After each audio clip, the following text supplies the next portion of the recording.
Folks, Black Star Network is here. Hold no punches! I'm real revolutionary right now. Support this man, Black Media. He makes sure that our stories are told. Thank you for being the voice of Black America, Roland. Stay black. I love y'all. All momentum we have now, we have to keep this going. The video looks phenomenal. See, this difference between Black Star Network and Black-owned media and something like CNN. You can't be Black-owned media and be scared. It's time to be smart. Bring your eyeballs home. You dig?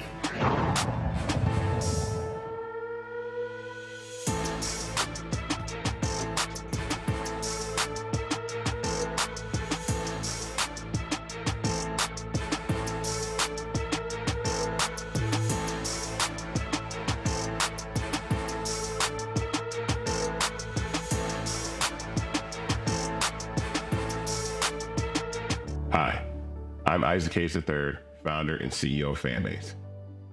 Fanbase is a free-to-download, free-to-use, next-generation social media platform that allows anyone to have followers and subscribers on the same page.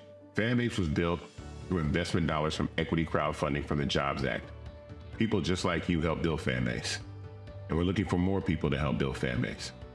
We are currently raising $17 million in a Regulation A crowdfund on Start Engine. We've already crossed $2.1 million, but we're looking to raise more capital from people just like you that deserve the opportunity to invest in early stage startups without having to be accredited investors. So right now, I'd like you to go to startengine.com/fanbase and invest. The minimum to invest is $399. That gets you 60 shares of stock in Fanbase right now, today. And then use Fanbase to connect with friends, grow your audience, and be you without limits.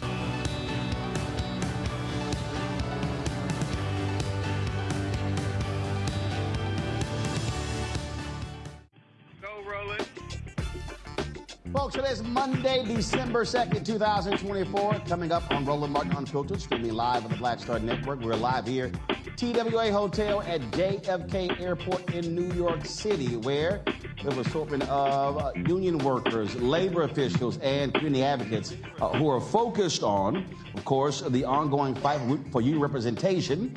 Of course, we're here with the International Association of Machinists and Aerospace Workers, or IAM. We're talking about the battle that's happening here in New York, but also what we're seeing all across the country.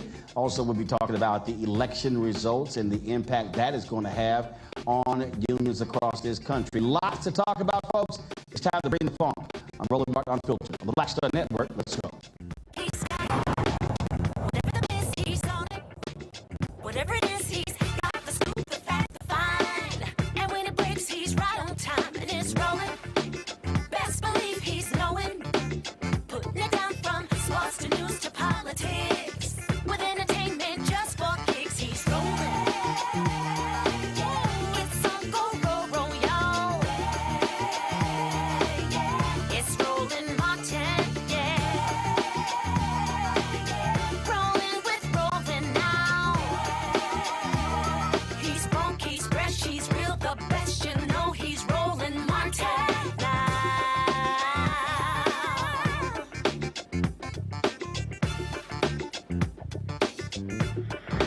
Martin.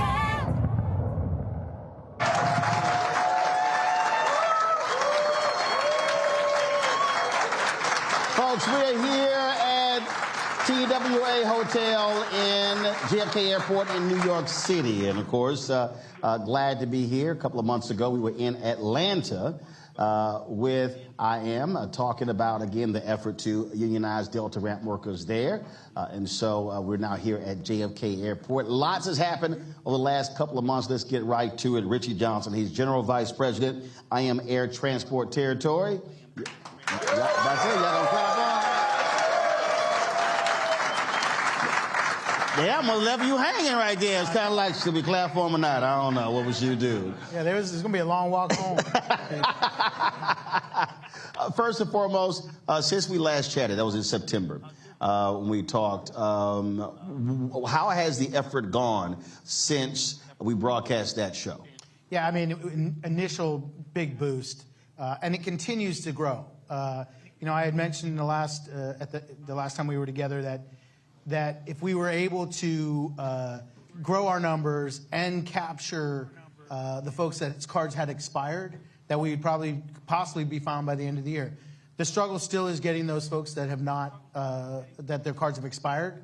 Our numbers are well more than we would need to file for an election if we had both the combination of our current cards and the ones that have expired. So, I mean, we're knocking at the door, and the numbers are increasing every week. So there's a lot of positive to look at from that show. And look, this kind of exposure was fantastic for us. People were talking about it, not just at Delta Airlines, but at all the airlines. And the necessity for this group of folks to get organized. And it really actually inspired the next group, which we're going to talk about today as well, which is JetBlue, which just blew up shortly thereafter. So really, the impact was fantastic. And was it because people, heard about it, but was an opportunity also folks who are not familiar with the effort to learn about what the workers go through and what their concerns were? Yeah, I mean, I don't know if that necessarily was what triggered. I think, look, we had filed for an election with JetBlue 2 years ago, and we lost the election.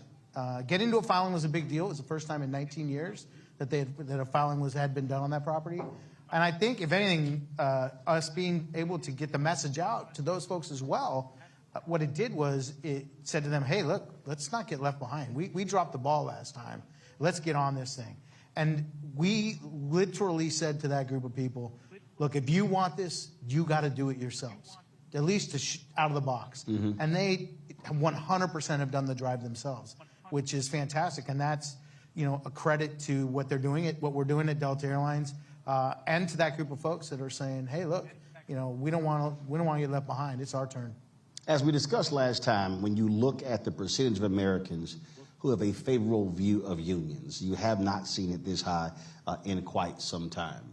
And do you think that's because with the wage gap growing, with the wealth gap growing, the top 1%, 3 or 4 individuals having more wealth than the bottom 50%, that people realize that, hey, this idea of just going it alone may not necessarily always work? Well, 100%. I mean, it's absolutely a contributing factor. And the fact that, we're probably more visible and more vocal than we've ever been. We've had, for the past 4 years, a White House that was very pro-labor and said the word union a lot. And we were able to, as labor, get our message out even more. And people wanted to hear the message. And so I think that, taking these opportunities, and appreciate you having us on the show again, to be able to talk to folks and to get our word out there really just inspires people to go, look, there is an avenue. And I also think that we have, a new generation of workers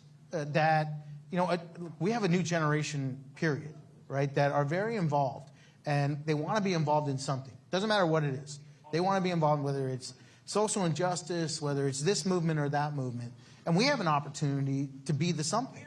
And when they see that, the inequality that you're talking about, and they want to see that changed in the workplace, well, we're giving them that avenue. And so, yeah, I mean, a big part of why we're having success is this next generation of workers. I had a conversation over the holidays with a couple of folks, and I was talking to them about if they really want to just step back and look at how the nation has changed. Meaning, when you look at types of jobs, how much you're able to make. For a long time in this country, you didn't have to go to college. You had a significant number of jobs. For folks that were blue-collar, working class. They were able to have good-paying jobs, buy homes, send their kids to college, take care of their families. And then if you look at this across the board, so you got manufacturing. Then it used to be able, when you went to a grocery store, the people who actually was a person behind the counter. Sure. I can't remember the last time I even physically went into a bank. And so when you look at a lot of those jobs are now just gone. And so it's hard for people to understand how jobs have changed in this country. And many of the customer service jobs that used to be for students or young folks, you literally have middle-aged and older folks assuming those jobs because of how the labor force has changed. Yeah, look, it has changed dramatically. But there are still a lot of jobs out there. And there's still an availability for people to come to work for union jobs. And there's been a shortage of people even making those attempts. I mean, I think part of the problem, too, is that for so long we were telling our kids, you got to get a college degree. Right. There is no job for you if you don't get a college degree. Well, that's not true. The trades are begging for people. Like, there's a lot of work out there. And look, if you're in the airline industry, that job's not going anywhere right now. I mean, yes, they're changing. You can go to a kiosk. But there's still people working at these airports. There's still people loading these bags. There's still people, taking your reservations or working security. As I tell somebody, there are some jobs you can't actually outsource. That's right. Somebody overseas can't get that bag from point A to point B. That's right. There's not a robot going out to your airplane and turning a wrench and fixing it, or changing the gears, or changing the wheels, or There's still all these. There's not a person coming. There's not a robot coming to your house to do your plumbing. There's not a robot coming to your house or AI coming to your house to redo your electrical in your kitchen. There's still a lot of work out there for people that want to work hard. Somebody posted a tweet 3 days ago that blew me away. It is amazing. They said it's pretty evil in a country where people are fine with a CEO making $10,000 an hour, but folks are having an attitude of somebody who wants $10 an hour. Yes. And it is, it really is. It really is crazy when you think about it. You have these conversations and folks are like, "Oh no, that's just too much." You're sitting there going, "But so and so." I mean, what was it? The outgoing Boeing CEO got something like a $60 million golden parachute or something like that. The previous one got, I don't know, 30, 40, 50, 60 million, and then the new one's going to probably have a great package as well. Folks are perfectly cool with that. Yeah. Well, look, and we've watched it the last several years, right? Where whether it was government workers, or now you even see like most recently Boeing, right? We represent Boeing, and the feedback was mixed, right? But I think overall people ended up getting behind them. Auto workers, government workers. I remember hearing everyone complaining about pensions for government workers. Like, well, you don't understand how collective bargaining works then, because the way it works is, you go to the table, you negotiate an agreement, and it's give and take. And they maybe gave up something. Maybe they got a little bit less in their wages at some point so that they could have a pension. Well, that's what we do every day, right? So, for people to complain about minimum wage, it's $20, it's $20 an hour for now, somebody making minimum wage. Good. Maybe they can afford to buy the coffee that they're selling you. Because to me, it seems ridiculous, and it's not, it's not going to change the cost of your cup of coffee. Like the cost of your cup of coffee is driven by greed. Like Starbucks, says, okay, let's see what happens when we raise the cup 50 cents. Well, you kept buying it. So let's see if we raise it another 50 cents. Well, you kept buying it. We'll keep raising it until you stop buying it. I think they got crack in that coffee. Yeah, that's definitely. I mean, I see these people at 5 o'clock in the morning, massive line. I'm like, what the hell? I'm like, there's 40 people in line. I'm like, go drink some damn water. I can't. I don't drink coffee. I'm sorry. I ain't knowing. How much? Like $7, $8, $9, $10 for a cup of coffee?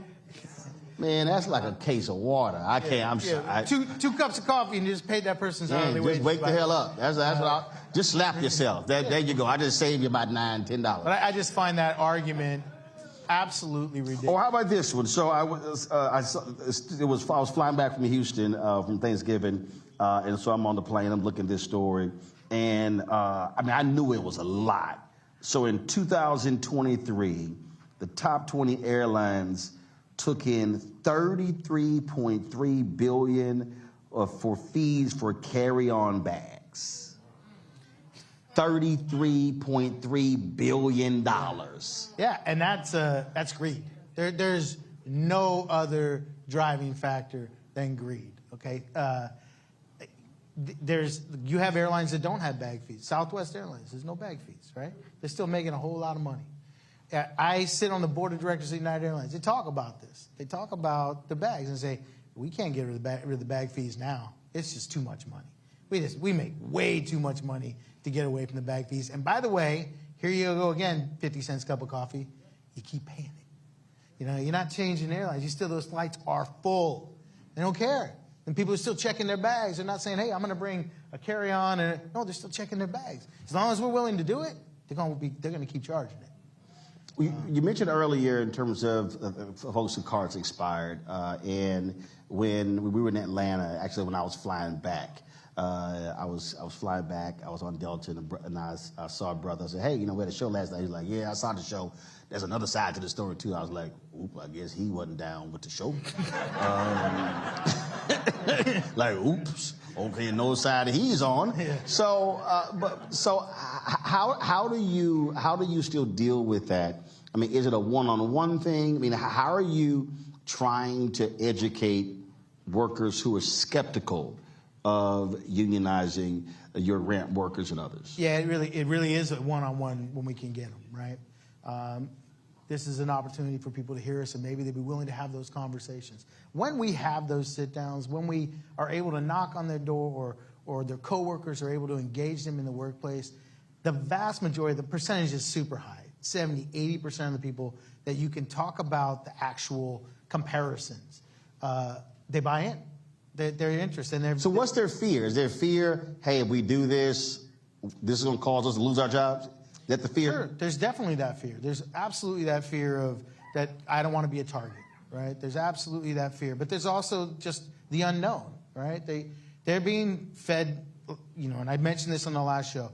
You're getting a relatively close wage to what the rest of the industry gets for them. So they don't take the time to do the research. They don't take the time to find out for themselves. And so, you know, what they're getting told by Delta Airlines or some of these airlines that are non-unionized is, why would you do that? You're going to have to pay, you know, $50 a month for union dues. You know, why do you want to pay that extra amount? Well, you're going to pay that extra amount because you're about to get a lot more. Like, the companies are not out there, you know, trying to keep unions off their property just because they don't want to mess with their culture. No, they're keeping them off the property because an airline like Delta Airlines is saving $1 billion nearly a year in labor costs because they don't give their employees the same package that every other airline worker that's unionized is getting. So what's that package? So what, for the person who's watching and listening who doesn't know, what are the workers getting if they actually do unionize? Like, so for say, give it.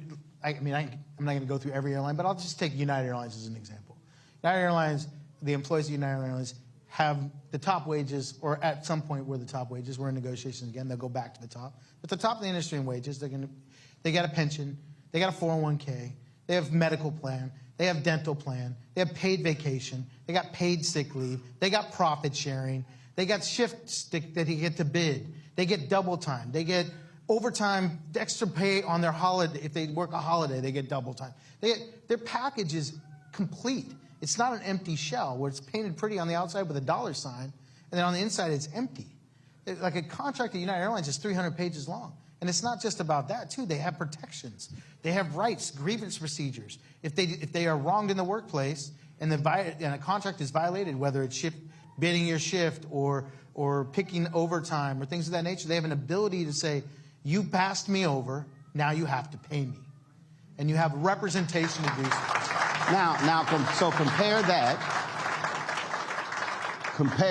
to the airlines you're trying to unionize. Well, I mean, they just don't have. I mean, they'll have pieces of it. Sometimes they'll be comparable in the wages. Not like, if you take a JetBlue, they're not even comparable. They're just not even comparable with the top 5 or 6 airlines. They're not even in the ballpark. But Delta does a good job of keeping the wages up there. But, you know, I'll give you an example. But your point goes beyond wages. There are other things in the package. So much bigger now. I mean, for instance, I'll give you an example. Delta has a pension, right? It's not the same type of pension that we have at a United or one of our other carriers. They have a pension. You get hurt on the job, at work, get hurt, job related. You go out, you get paid while you're going out. Whatever they paid you while you're going out, that comes out of what your pension compensation is when you retire. That's ridiculous. That's absurd. But that is because the law has a loophole in it that says that they can draw from that to pay their workman's comp or to pay their costs for that. They do. And then they take it out of your portion of your pension. That's just one example. Shift bidding, overtime, the list goes on and on of just the inadequacies, and it's not any different at JetBlue. I'm going to go to a break. We come back. I want to talk about November 5th. Oh, really? Yeah, we got to talk about that and how you are preparing your membership for the next 4 years. All right. Well, I'm gonna go throw up at break, and then we'll. That's not a problem. We got a big trash can right over there for you. Trust me, we made sure it wasn't orange. All right, y'all. Some of y'all figured that one out during the break.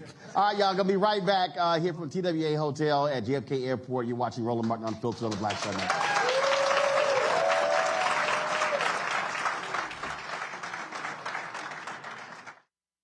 Hi, I'm Dr. Jackie Hood Martin, and I have a question for you. Ever feel as if your life is teetering and the weight and pressure of the world is consistently on your shoulders? Well, let me tell you, living a balanced life isn't easy. Join me each Tuesday on Black Star Network for A Balanced Life with Dr. Jackie. We'll laugh together, cry together, pull ourselves together, and cheer each other on. So join me for new shows each Tuesday on Black Star Network, A Balanced Life with Dr. Jackie.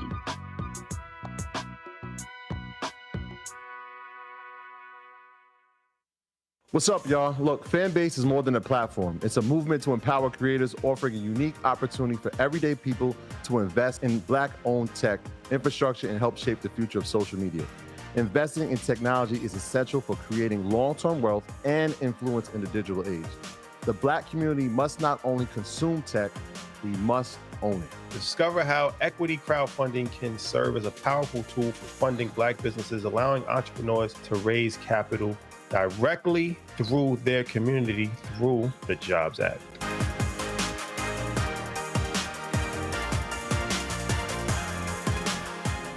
Now streaming on the Black Star Network. I had been trying to get a record deal for a long time. You know, when I finally got signed to the Motown record label in 2003, I was 34, 35 years old. And up until that time, I had been trying to get record deals the traditional way. You know, you record your demo, you record your music, and you send it, you know, to the record labels, or maybe somebody, a friend of a friend, knows somebody that works for, you know, the record label. And really, chemistry that was my last-ditch effort at being in the music business. How long have you been trying?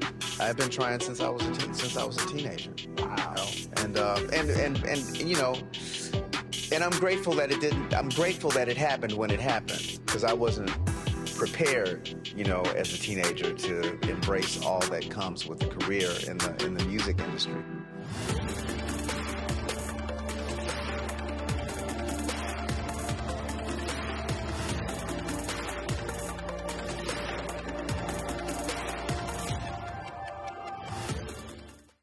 Now that Roland Martin is willing to give me the blueprint, hey, Cyrus, I need to go to Tyler Perry and get another blueprint because I need some green money. The only way I can do what I'm doing, I need to make some money. So you'll see me working with Roland. Matter of fact, it's the Roland Martin and Cheryl Underwood show. Well, should it be the Cheryl Underwood show and the Roland Martin show? Well, whatever show it's going to be good.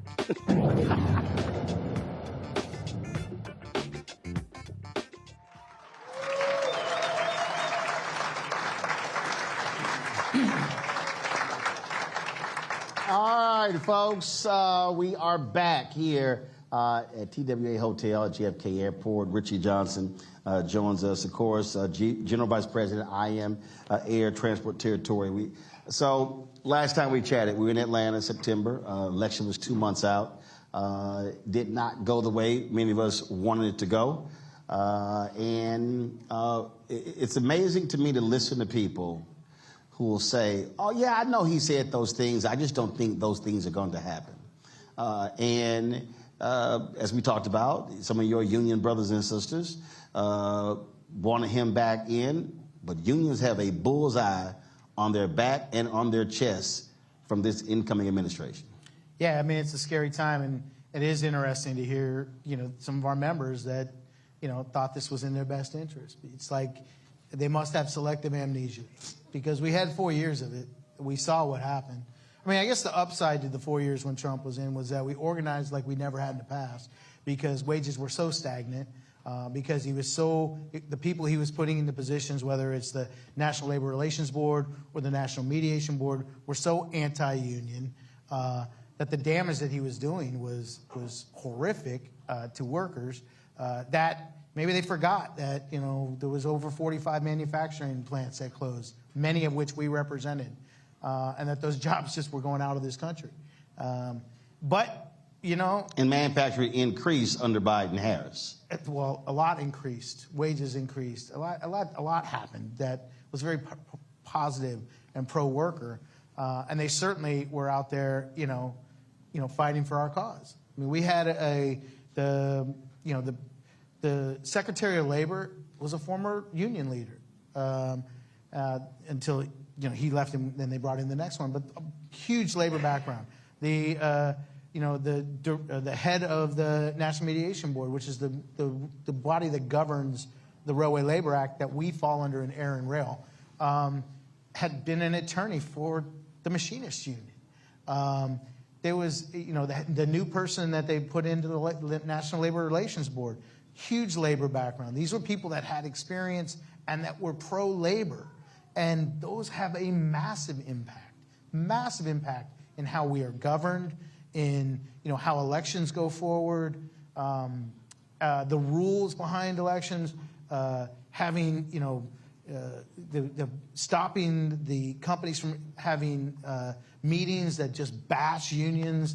There was a lot that happened under that in this administration, and we forgot what had happened the 4 years under Trump. And it's a scary time because they're not being shy about it.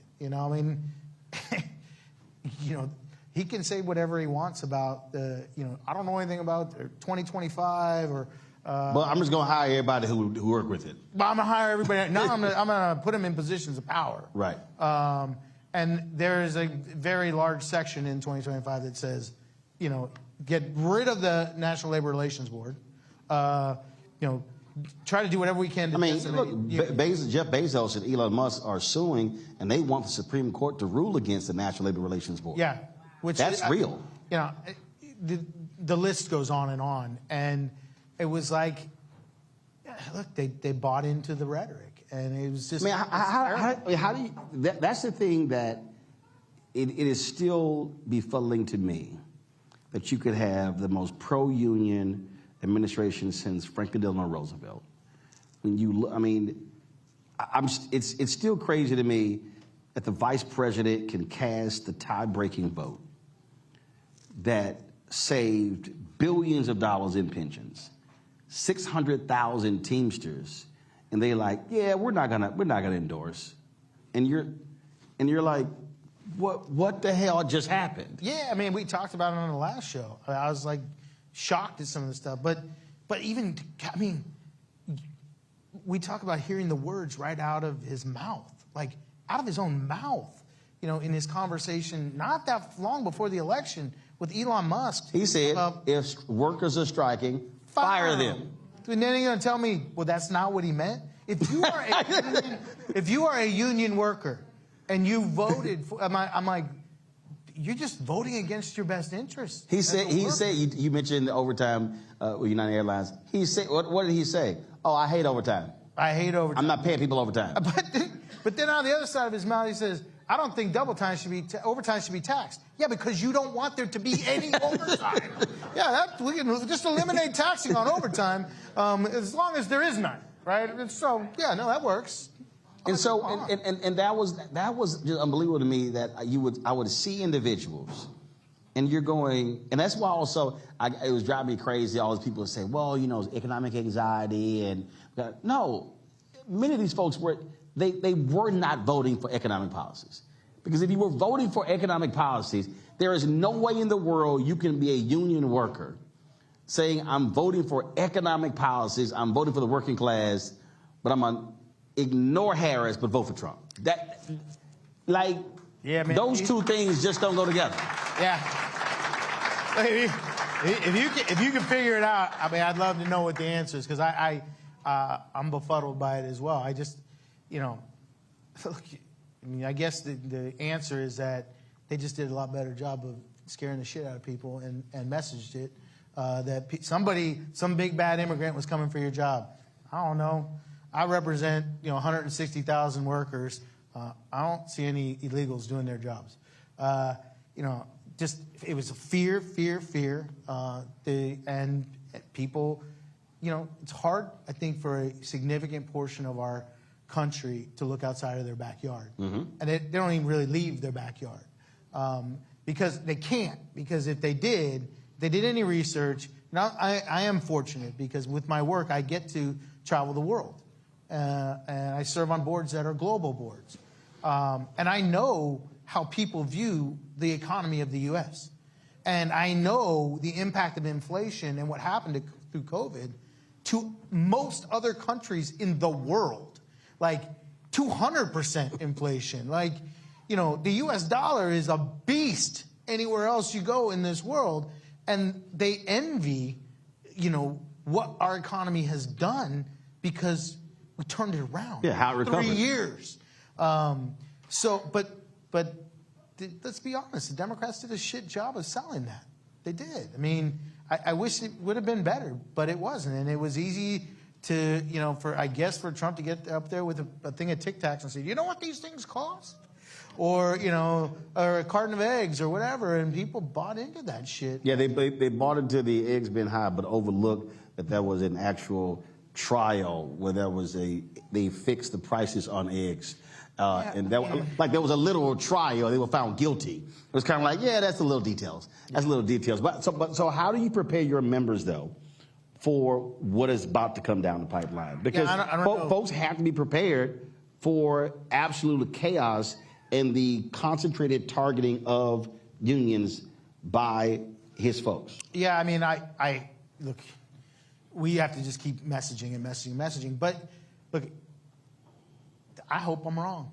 I mean, I hope that, I like the person that he put in as the new Secretary of Labor. She has a strong labor background.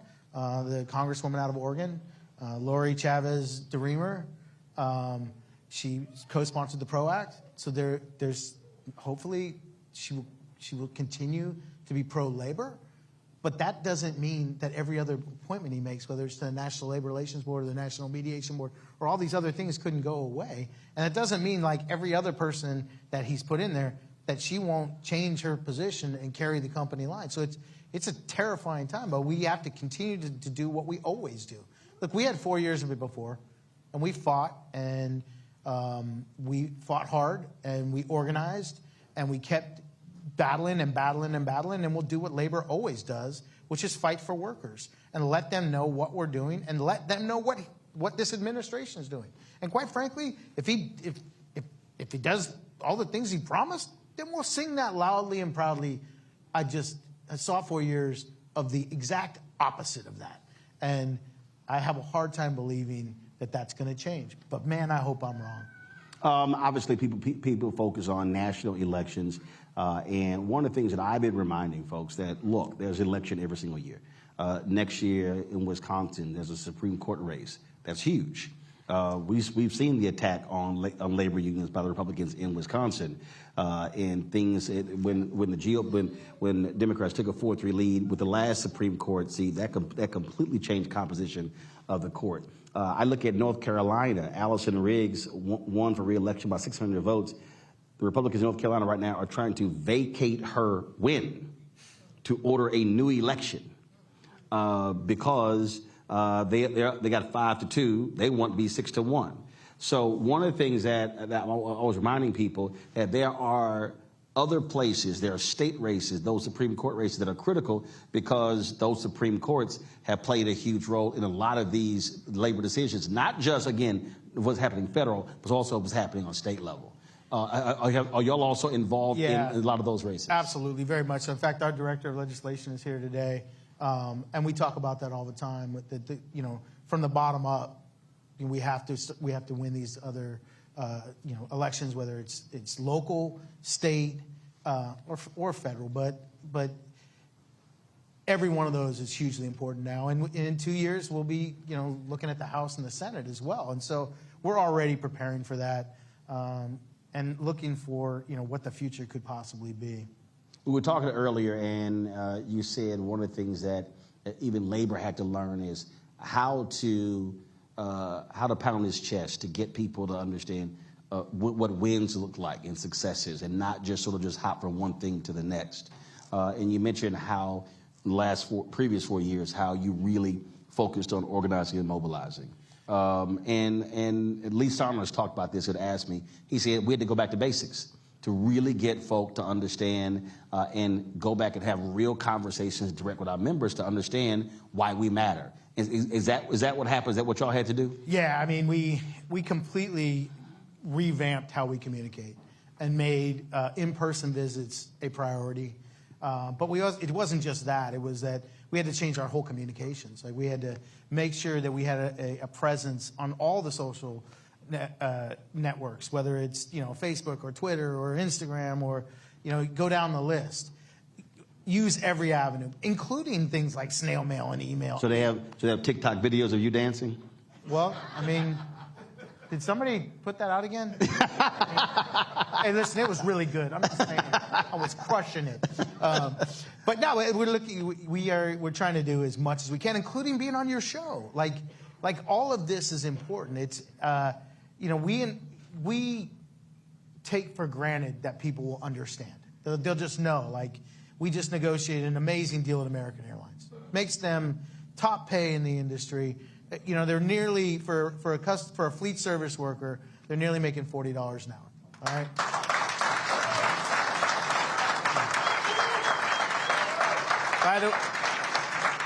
By the way, what are you making at Delta and JetBlue? But we don't.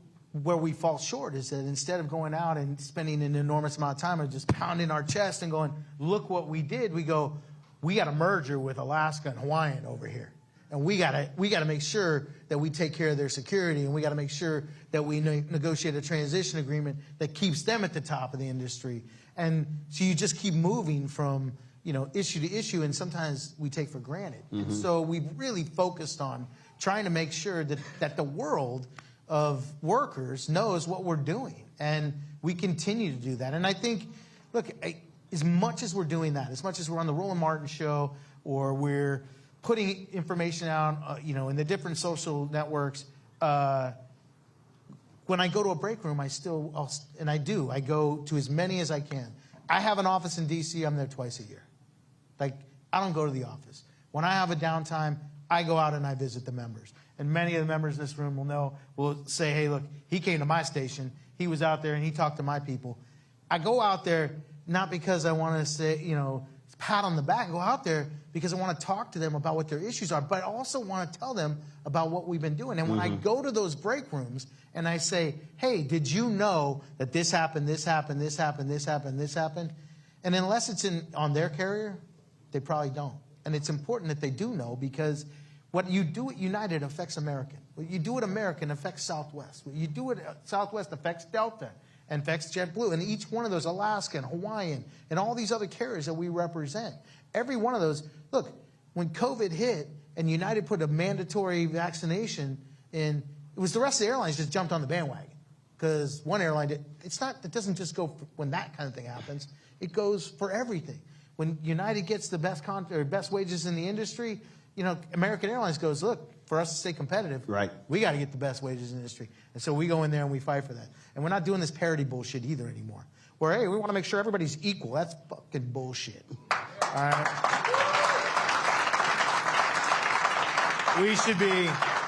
We should be building on our victories. When we made Alaska Airlines the highest paid in the airlines, then we did Southwest, then we did United, then we did American, and we'll do United again, and we'll keep building and building and building. But we have carriers like Delta and JetBlue that have inferior contracts, and they hurt that possibility. When you have the biggest airline, or one of the top two biggest airlines in the world at Delta Airlines, and they have an inadequate contract, it hurts our ability at the table. It hurts our ability to get the best, even more, for our workers at the other airlines we represent. And so what we do at Delta and what we're doing at JetBlue matters to everybody that's on another carrier in this room. And that's why getting that message to each of them, whether it's in a break room or it's through your show or other avenues, we got to take advantage of all of it every chance we get. So keep inviting me back, because I'll keep coming back. All right. Gonna go to a break, come back, we'll chat with some of these workers as well. Folks, you're watching Roland Martin Unfiltered on the Black Star Network. Don't forget to support the work that we do. Join our Bring the Funk fan club. Your dollars make it possible to travel all across the country doing shows like this. If you want to support us via Cash App, don't forget to use this QR code Stripe. Tell your Cash App lost their mind, changed their damn rules, got rid of all of our accounts. But we figured a way around that, so we use the QR code. You can still do Cash App. Also, my folks who don't trust any of this stuff, they still send checks and money orders. They do. I get about 30 a week, and they still cash the same. P.O. Box 57196, Washington, D.C., 20037-0196. PayPal is R Martin Unfiltered. Venmo is RM Unfiltered. Zelle, Roland at RolandSMartin.com. Roland at RolandMartinUnfiltered.com. Don't forget, download the Black Star Network app, Apple phone, Android phone, Apple TV, Android TV, Roku, Amazon Fire TV, Xbox One, Samsung Smart TV. Be sure to get a copy of my book, White Fear, How the Browning of America is Making White Folks Lose Their Minds. Available, bookstores nationwide. That is the name of the book, y'all, seriously. And don't forget, y'all, our new shirts are out. I'm going to wear it probably on the show tomorrow. Y'all see the shirt right there. Don't blame me. I voted for the black woman. So y'all go to RolandMartin.creator-spring. RolandMartin.creator-spring.com. Yeah, y'all, that's a real shirt. All right, I'll be right back. I'll be ordering mine. Thank you, brother. All right, let's see.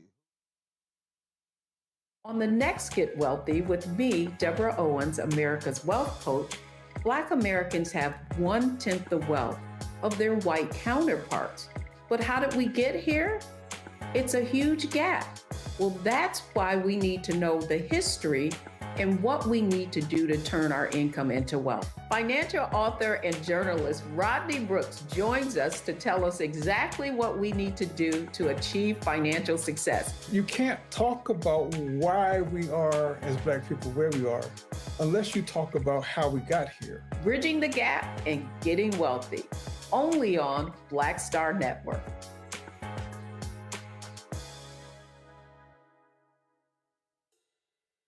Hi, I'm Isaac Hayes III, founder and CEO of Fanbase. Fanbase is a free-to-download, free-to-use, next-generation social media platform that allows anyone to have followers and subscribers on the same page. Fanbase was built through investment dollars from equity crowdfunding from the Jobs Act. People just like you helped build Fanbase, and we're looking for more people to help build Fanbase. We are currently raising $17 million in a Regulation A crowdfund on Start Engine. We've already crossed $2.1 million, but we're looking to raise more capital from people just like you that deserve the opportunity to invest in early stage startups without having to be accredited investors. So right now, I'd like you to go to startengine.com/fanbase and invest. The minimum to invest is $399. That gets you 60 shares of stock in Fanbase right now, today. And then use Fanbase to connect with friends, grow your audience, and be you without limits.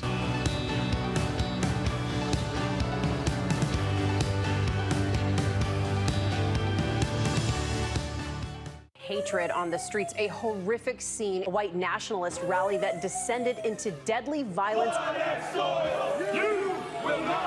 White people are losing their damn minds. As an angry pro-Trump mob storms the U.S. Capitol, we've seen shooting. We're about to see the rise of what I call white minority resistance. We have seen white folks in this country who simply cannot tolerate black folks voting. I think what we're seeing is the inevitable result of violent denial. This is part of American history. Every time that people of color have made progress, whether real or symbolic, there has been what Carol Anderson at Emory University calls white rage as a backlash. This is the rise of the Proud Boys and the Boogaloo Boys. America, there's going to be more of this. Here's all the Proud Boys, Dave. This country is getting increasingly racist in its behaviors and its attitudes because of the fear of white people. The fear that they're taking our jobs, they're taking our resources, they're taking our women. This is white fear.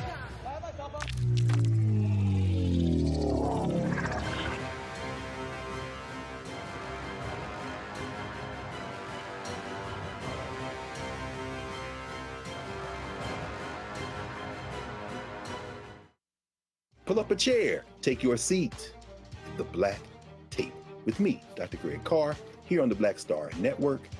Every week, we'll take a deeper dive into the world we're living in. Join the conversation only on the Black Star Network. Hey, what's up? It's Sammy Roman. Hey, it's John Murray, the executive producer of the new Sherry Shepherd Talk Show. It's me, Sherry Shepherd, and you know what you're watching, Roland Martin Unfiltered.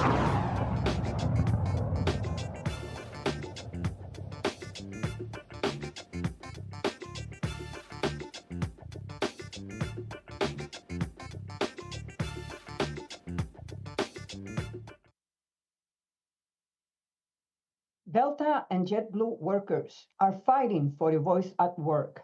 These airline workers deserve a fair shot at a better future. I support them as they seek to join with the IAM.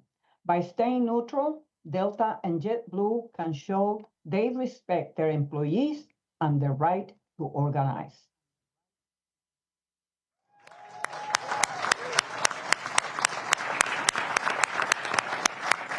All right, folks, welcome back to Roland Martin Unfiltered, the Black Star Network, here at TWA Hotel at JFK Airport. Joining us right now, 3 IAM union members, Faisal Silwani with United Airlines, Derek Monk with American Airlines, and Nina Caldwell. She is with Southwest Airlines. How y'all doing? Wonderful. All right.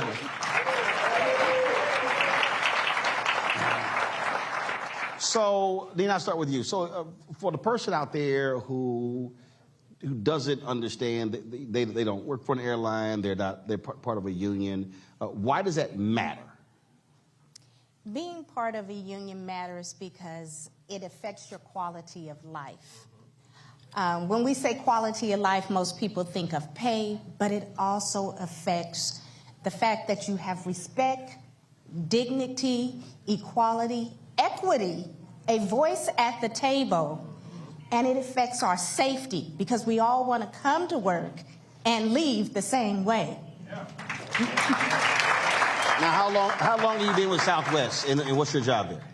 I am a customer service agent at Southwest Airlines, and I've been there 33 years. All right. So, are you in person? Are you on the phone? Which one of the areas you get cussed out at? Which one? I'm in person. I throw bags, I do baggage service, I work the ticket counter, I work the gates, and yes, I get cussed out in all of those places. So when they throw a temper tantrum, how do you respond to that? Do you just stand there and look at them like, look at this fool, they not gonna make this flight? So how do you deal with them crazies? I think as public servants, because that's what we are, we all have learned our airline smile. And I think in my mind those very things you said, but I don't verbalize it. You don't think you just hit that button like, oop, that seat just disappeared? I wish. Derek, what do you do? I'm a fleet service agent. All right, what does that mean?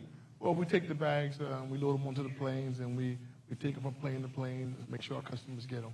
Oh, so my golf clubs get loaded.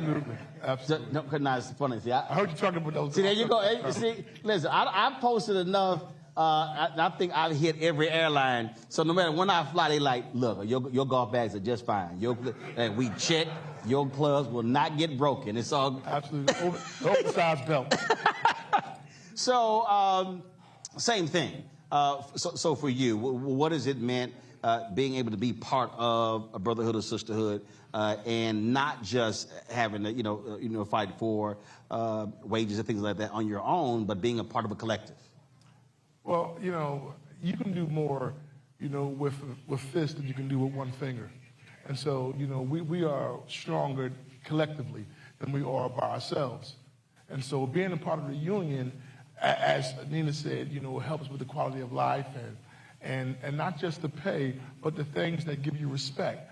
I'm also on our grievance committee, which means I spend most of my time fighting with the company when our members are disciplined, wrongfully. And we have the opportunity to go in and fight with the company and, either take care of the discipline, or if they're terminated, we help get their jobs back. Those are all the things that we have collectively bargained. Faisal? I'm a ramp service employee. I love it. Bags don't. How long you been doing it? 18 years. 18 years. Love it. The bags don't talk back. But yeah. But let me tell you, smart bags. Oh yeah. Oh yeah. So, you've probably heard that expression of the airport life, right? You work crazy hours, having to do doubles, sometimes not going home for 2 days, especially when you call in those snowstorms. So quality of life has always been a big topic for me. Being on the grievance committee and being the frontline voice for the members is very impactful. And actually, I'm currently on the negotiating team for United. It's so powerful, so important to have a voice at that table, right? Because I had the opportunity to sit across what they call their leadership, which is just a bunch of managers, and how disconnected they are from their frontline employees and how they don't care, right? So, like for us over at United, anytime you go to see a member of management, the first thing they ask you is, what's your employee number? That's all you are to them, an employee number, right? So it's so powerful, so impactful to have a voice at that table and show the company the true examples of what we experience out there. So for all three of you, I'm sure you've encountered folks who've resisted being in the union. What is that conversation like? What do you say to them? Well, I like to use my own experiences because when I started 18 years ago, I started prior to the merger with Continental. So obviously we were non-unionized.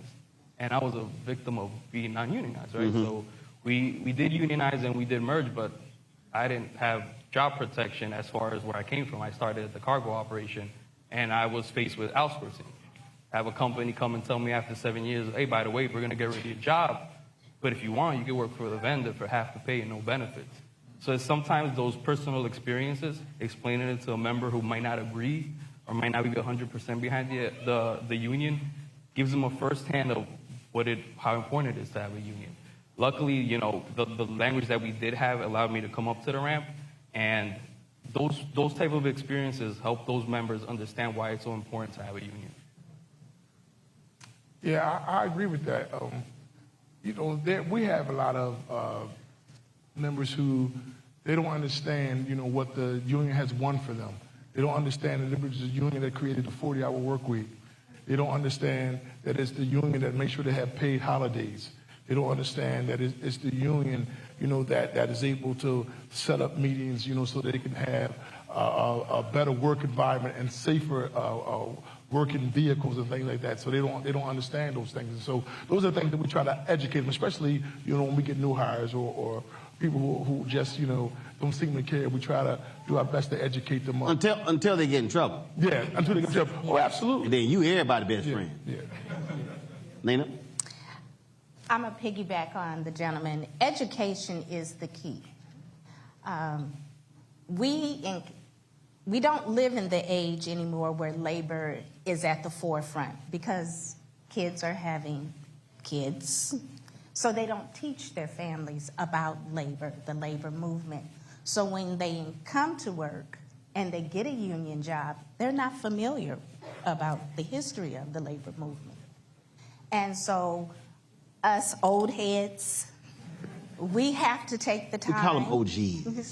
OGs. We say old heads. Yes. OGs. OGs. We have to take the time to pull our younger members aside and explain to them the benefits of being a part of a labor movement and the history. Because how can you be a part of something if you don't know what it's about?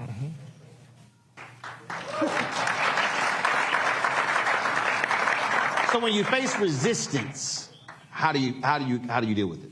Resistance? Yeah. A lot of times, I'll tell our members, look, you can do two things. You can curse the darkness, or you can light a candle. And so I asked them,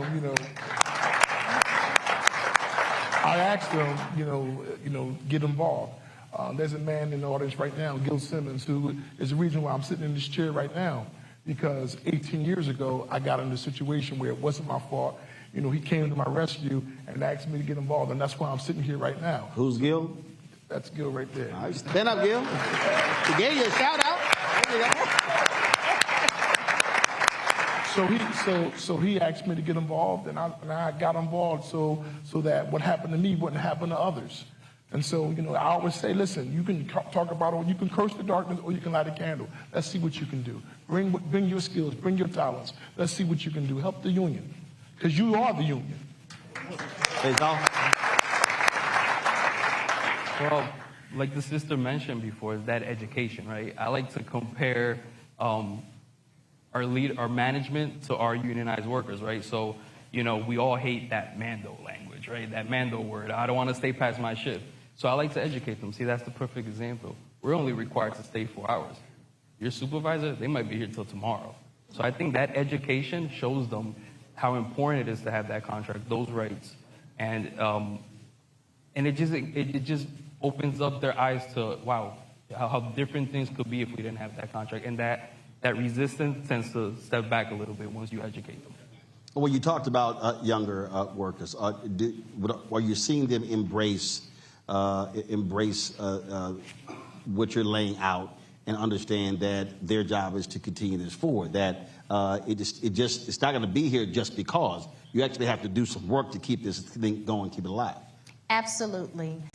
We have a young workers movement, and so what I am finding is that they're more engaged, that they want to make the change in this union. So they come with ideas, fresh ideas, to move us forward. So we want to do everything we possibly can to educate them, to keep them engaged, because they are our future. I'm not going to be at Southwest forever, but I need someone to also leave my legacy to continue my legacy. All right. Now, Faisal, I want to go back to what you said. So you were, when they had the merger, so you've experienced both worlds, not being a part of one and being a part of the IAM. What was the biggest difference? Favoritism. I can't tell you how many times I would see them go to their buddies. Just because you're my friend, you're getting the overtime next. Or just because you're my buddy, you're getting a better shift than everybody else. That's what happened when you were not... When we were non-union. Got it. You understand? Or how one individual will be disciplined different than somebody else just because sometimes the color of their skin. And it was very disheartening to see that. So once we merged, once that union got in, man, what a difference. What a difference. Yeah. All right, then. Well, look, we appreciate all three of you sharing your story. What's that airline smile again? So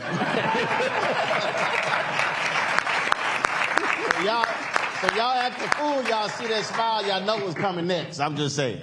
I appreciate it. Thanks so much. All right, y'all. We're going to continue the conversation on the other side in our second hour. Folks, you're watching Roland Martin Unfiltered right here on the Black Star Network. Back in a moment.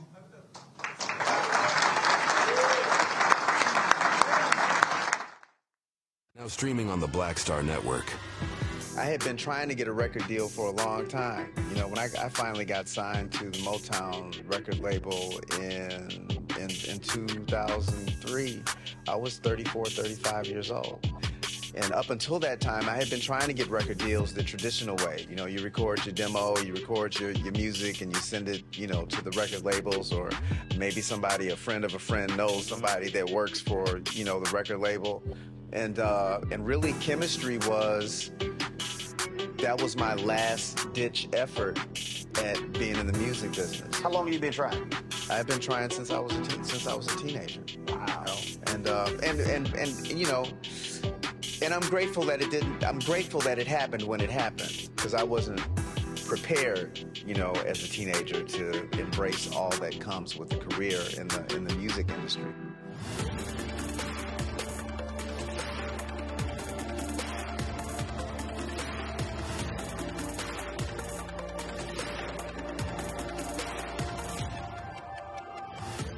What's up, y'all? Look, Fanbase is more than a platform. It's a movement to empower creators, offering a unique opportunity for everyday people to invest in Black-owned tech, infrastructure, and help shape the future of social media. Investing in technology is essential for creating long-term wealth and influence in the digital age. The Black community must not only consume tech, we must own it. Discover how equity crowdfunding can serve as a powerful tool for funding Black businesses, allowing entrepreneurs to raise capital directly through their community through the Jobs Act.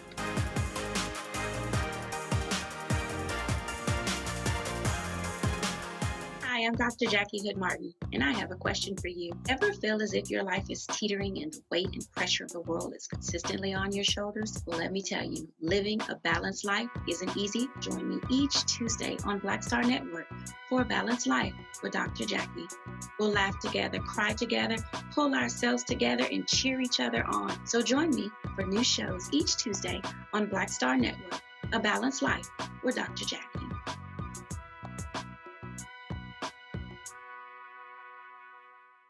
When you talk about blackness and what happens in black culture, covering these things that matter to us, speaking to our issues and concerns. This is a genuine people-powered movement. There's a lot of stuff that we're not getting. You get it, and you spread the word. We wish to plead our own cause. Too long have others spoken for us. We cannot tell our own story if we can't pay for it. This is about covering us. Invest in Black-owned media. Your dollars matter. We don't have to keep asking them to cover our stuff. So please support us in what we do, folks. We want to hit 2,000 people, $50 this month, raise $100,000. We're behind $100,000, so we want to hit that. Y'all money makes this possible. Checks and money orders go to P.O. Box 57196, Washington, D.C. 20037-0196. PayPal is R Martin Unfiltered. Venmo is RM Unfiltered. Zelle is Roland at RolandSMartin.com.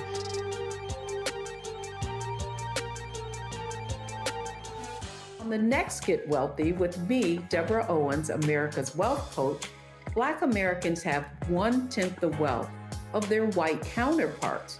But how did we get here? It's a huge gap.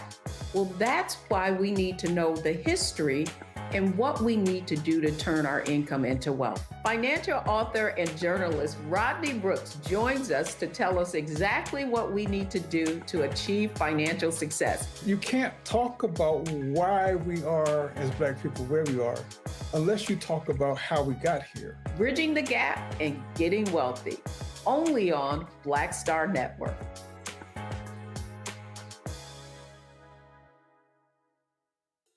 Black Star Network is here. Oh, no punch! I'm real revolutionary right now. Thank you for being the voice of Black America. All momentum we have now, we have to keep this going. The video looks phenomenal. See, there's a difference between Black Star Network and Black-owned media and something like CNN. You can't be Black-owned media and be scared. It's time to be smart. Bring your eyeballs home. You dig? Pull up a chair, take your seat. The Black Tape with me, Dr. Greg Carr, here on the Black Star Network. Every week, we'll take a deeper dive into the world we're living in. Join the conversation only on the Black Star Network. Hatred on the streets, a horrific scene, a white nationalist rally that descended into deadly violence. You will not. White people are losing their damn minds. As an angry pro-Trump mob storms the U.S. Capitol, we've seen shooting. We're about to see the rise of what I call white minority resistance. We have seen white folks in this country who simply cannot tolerate Black folks voting. I think what we're seeing is the inevitable result of violent denial. This is part of American history. Every time that people of color have made progress, whether real or symbolic, there has been what Carol Anderson at Emory University calls white rage as a backlash. This is the rise of the Proud Boys and the Boogaloo Boys. America, there's going to be more of this. Here's all the Proud Boys, guys. This country is getting increasingly racist in its behaviors and its attitudes because of the fear of white people. The fear that they're taking our jobs, they're taking our resources, they're taking our women. This is white fear.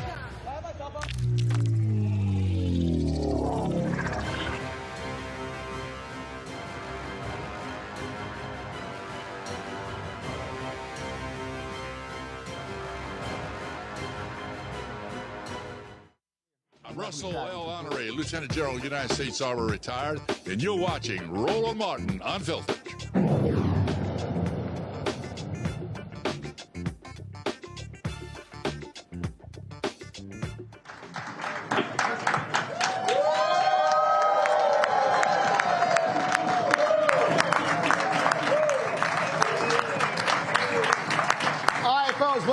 TWA Hotel, JFK Airport.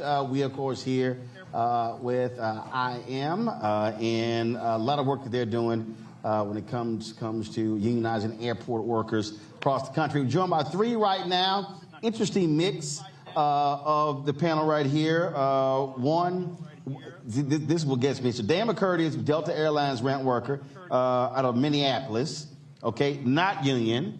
But David Pink, USW union member at Delta from Montreal. They are union. And then Rich Jarvis, grounds op geo, JetBlue in Boston, not union. So I got to start with you. How in the hell are you Delta and y'all unionized, but he's Delta and not? Well, I'll tell you, Roland, after the merger with Northwest Airlines, what was it, 2008, I believe? So we had one unionized group of employees and another group that wasn't. That was Delta. Northwest Airlines, we had a collective bargaining agreement. In that agreement, we had a no outsource clause in our contract, which still exists today. Article 2D, Delta can't outsource our jobs. That's in our collective agreement.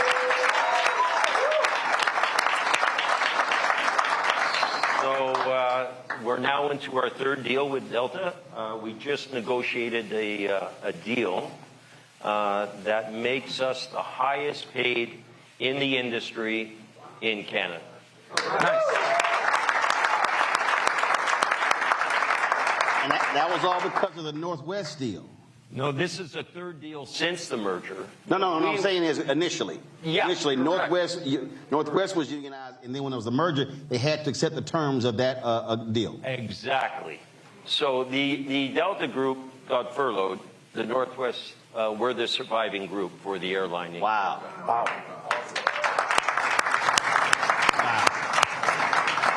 How many workers? We're back up to 300 now, at least 300 in the country under the USW banner. Yeah. Okay. All right. And so I'm sure, Dan, you like, damn. They got it good. They do got it good. And so I've been with the company 26 years, and I'm pre-merger Northwest as well. So I've been represented by the IAM before. So about approximately half my time has been as an IAM member, and then the second half of my career as a Delta employee unrepresented. So, and the difference between the Canadian workers and ourselves is the laws here in the United States say that we have to organize system-wide across the United States. So if we want to gain union representation under the Railway Labor Act, we have to organize all 45 cities. So not just locally, all cities? All 45. I mean, that's one of the biggest hurdles that we have, is that it's such a huge organizing drive. There's about 19,000 Delta employees, and it's hard. And these cards, they expire after 1 year. And not every employee is paying exact attention to everything that's going on at work. So they don't realize that their card expires. Right now, today, if all of the cards were valid, we could file for an election tomorrow. That's how much support that we have for unionization at Delta.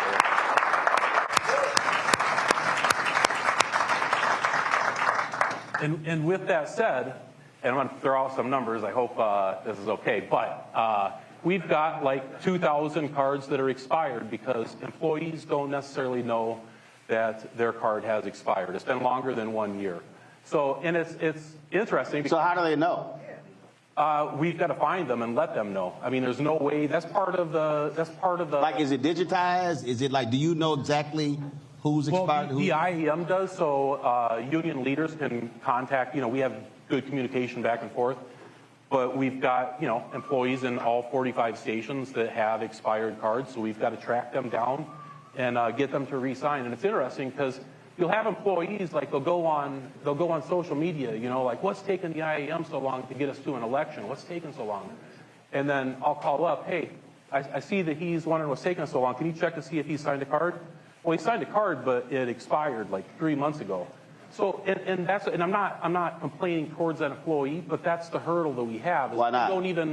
Because they don't necessarily, not everybody's as involved as us. But he went to talk shit. Well, and if I give him credit though, he signed a union authorization card. He wants it.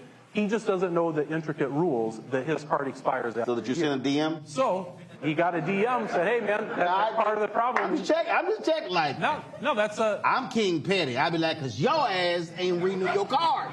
But yeah, no, I mean, the more hands that we have collecting cards and letting people know that their cards are expired, that's how we get to an election. There's not a specific date that we're shooting for. We need to get 2,000 cards that have expired back up to date. And we've been collecting every week. We collect like 200. Our goal has been 200 a week. We've been collecting like 200, 225, 250 every week. But Delta knows this is a game to them. This is a game to keep unionization out. And what they do is, like we were hoping to file for an election in November. So they're going to play the game. Let's stop them. They hear our game plan. So they've been hiring people. They've been hiring people left and right. We have training classes in Minneapolis on day shift, about a dozen, 15, 17 every single day on morning shift. Same thing on night shift. And at the exact same time that they're hiring people, they've also reduced a lot of 40-hour lines down to 30-hour lines. So you need more people. But then, at the same time as that, they're also, I just got an email today that said, hey, if you want any time off in December, let us know, and we'll try to approve it. So they're giving time off to employees as well. So what they're doing is they're growing the base number of employees that we need to collect cards to make it more difficult. So the more that they know our game plan, the more that they're just trying to do union avoidance and stop us from. So when they hire 17, somebody wouldn't have to do it, saying, I mean, like if you know they're training them, I mean, how do you then combat that? Do you have someone who's waiting for the new folks to come on? I was like, step on over here. Yeah, well, the fortunate part for us is that they wear yellow vests, so they're easily recognizable. And we go have a conversation pretty early to let them understand that right now we trail the industry in pretty much every category except for profit sharing. We trail in base pay, we trail in vacation pay, we trail in benefits, we trail in work rules.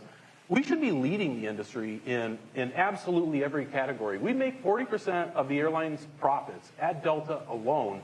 There is absolutely no reason that we should be left behind.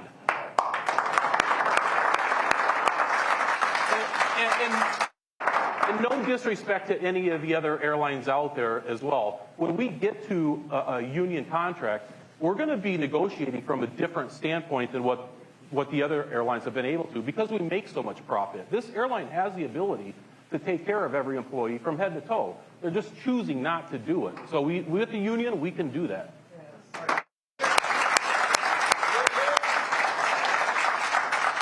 All right, Jim, what's happening at JetBlue?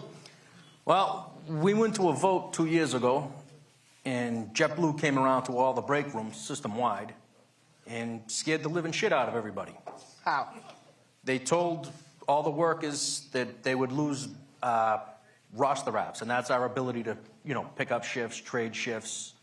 It's how all your scheduling is done for your work week for the next month, several months. Then they also told them that they would lose their flight benefits. They basically absolutely scared the living daylights out of them. So they literally just said it. Right out in the break room. And then they also told them that you could lose everything else. Whatever your pay is now, you could go down to minimum wage. You could lose everything.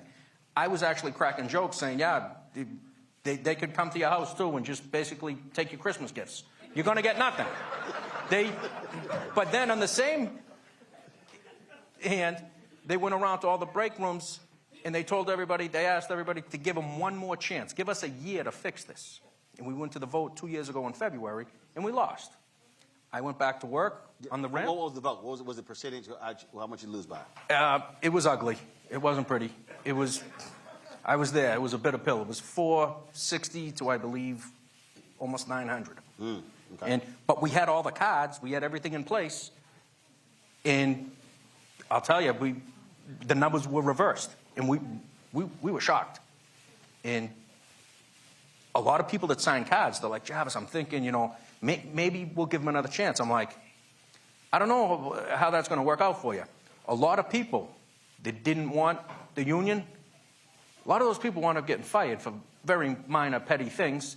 A lot of the management that promised to fix everything, this, that, the other thing, they were out the door too. JetBlue just basically got rid of a lot of people. A lot of people quit. As bad as Delta is non-union, a lot of people leave JetBlue to go there. We're far worse with the benefits. And the money is, we're probably several dollars an hour lower, but the benefits are far worse at JetBlue. And they speak to everybody about the direct relationship between, you can come in the office and talk to us at any time. Well, only a fool would do that. I mean, you know what I mean? It's like... First of all, what are we going to talk about? Yeah, we're going to talk about you cleaning out your locker first. That's what basically, when they say go to HR, I'll go to HR. I'm like, HR is not on your side, guys. It's not set up by the company. They said give us a year. What happened after a year? Things got far worse. It went from bad to worse. It was like an absentee landlord was running the place, and people were complaining, and I actually told some of them, this is what you wanted. You signed up for this. I know who pretty much wanted it and didn't, and, well, guess what? You got what you wanted. You sound like when I'm preparing to tell all the people who voted for Trump, I'm like, don't come. Yeah, hey, listen. Like, what was my man in the video? No, it's above me now. It's above. Right. I mean, people, they want to complain after the fact, but they could have done something about it. Listen, you want pepperoni on your pizza? Don't complain when you got pepperoni on your pizza. That's all I'm telling you. And then a lot of the people and this is what happened. A lot of the people, I haven't asked anybody for a union card in Boston. We have about 130. They're coming to me. When the time comes, when I'm going to push them, but we have such a turnover problem. Mm-hmm. It's every day, every week is training day. It's in Boston.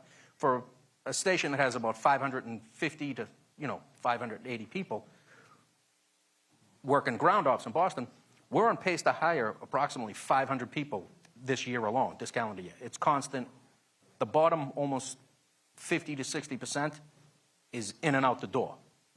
Man. Yeah, and that brings up a safety issue because inexperienced folks haven't been trained properly. It's not the same as driving a car when you're driving the tug with the luggage carts behind you. You don't realize you have 4 carts, then you run somebody over. The reason I think listening to all three of you talk, again, for the average person, they're getting on planes, they're just flying, they pay no attention to any of this, don't know any of this sort of stuff. But this also just simply speaks to how someone wants to be able to raise a family, take care of their family, and when you talk about basic things like benefits, and when you talk about protection, when you talk about overtime, I think a lot of people just take that kind of stuff for granted without understanding that you could be in a place where it's right to work, you do it yourself, but it's a lot different when you are operating as a part of collective. And again, in your case, seeing the best of both sides of it has to be also, very difficult to explain to folks what it feels like. Just the one disappointing thing is that at Northwest, during those years that I was employed with them before the merger, that was before consolidation, obviously. So these airlines were losing a ton of money. So negotiations, there were no negotiations. They were coming after us like trying to take money from us, and we were fighting them off. And at Delta at the same time, they're not union. They don't get to hear both sides of the story. They're willing. They were forced to give stuff back straight away, but they're willing because they don't really, times are tough, whatever else. We fought them off for 3 years. We didn't pay concessions for 3 years, and we still went into bankruptcy on the exact same day. So we weren't the problem. So, I don't know exactly where I was going with that, but. I think. No, go ahead. Yeah, if I could just say one thing, okay, because. You can say a couple of things. It's all good. You got time. There's been a lot of negativity here, but a relationship between a collective and a company doesn't have to be negative. What I can tell you from my side is our relationship with the airline is absolutely, fundamentally super strong. Okay, we came. But why? Mutual respect, negotiating in good faith. It just is. But is it also that the airline understands that, when you say mutual respect, that first of all, they can't make money, they can't be on time, they can't have high customer service unless you treat the folks who work for you well. And if you take care of them, they're going to take care of you. Absolutely. And that's exactly right. You know, you take care of the employee, and the employee takes care of the customer. And what I can tell you is I have nothing negative to say about my jurisdiction working for Delta Airlines. Okay, we have a very strong relationship. To give you a little story, I remember in Atlanta, I was on the negotiating committee. There was a USW staffer that was coming in to sit on the negotiations, replacing someone who was there for the following negotiations. And we came in that morning, and we came into the boardroom. We met the Delta folks and grabbed their breakfast and coffee and exchanged pleasantries. And then we went up to our boardroom, and Derek said, "What's with all the hugging?" Okay, so, you know, it's not to say that we haven't been at loggerheads, but in the end, it's a very strong relationship. You damn Canadians. Yeah.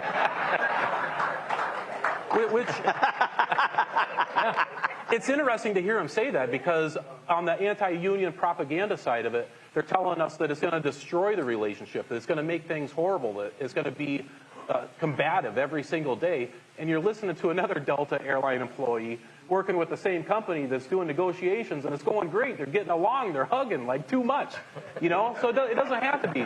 Like, if they want to choose that, like, that's not what we want to choose either. We want to go to work, and we just want that, you said, mutual respect. And that's what this is all about. We want mutual respect.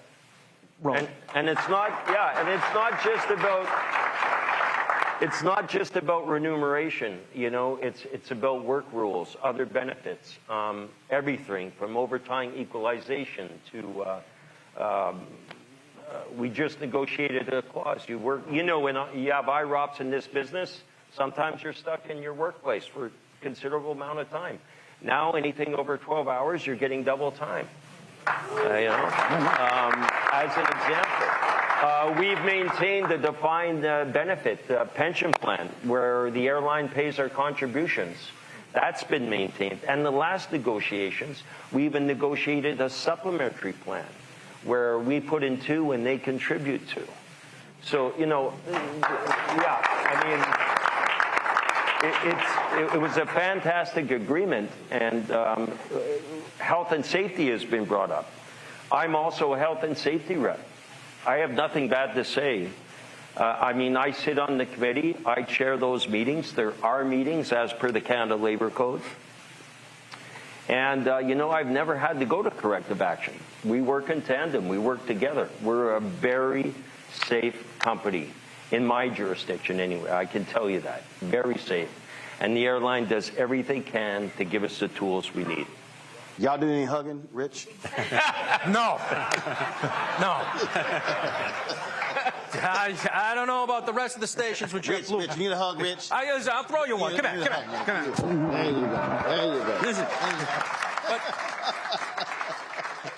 Listen, the JetBlue pilots went union, and their relationship was not destroyed. There was not one fist fight. They weren't flipping desks. They get along fine with management. Now, JetBlue was telling everybody, give us a chance, give us a chance. And one of the big things, one of the biggest problems in Boston is when you get MSE, mandatory shift extension. They implemented this thing. They said, all right, from now on, we'll give you 2 hours notice, and it won't be longer than an hour, and we're going to do it fairly. Well, the fairly thing, that clearly flew out the window. They're letting you know 30 minutes before the end of your shift instead of 2 hours. And they're not doing it in the order of seniority. And then there's no recourse when they do it to them because there's no union. They made these rules and they said, look, at least you have, this is in writing.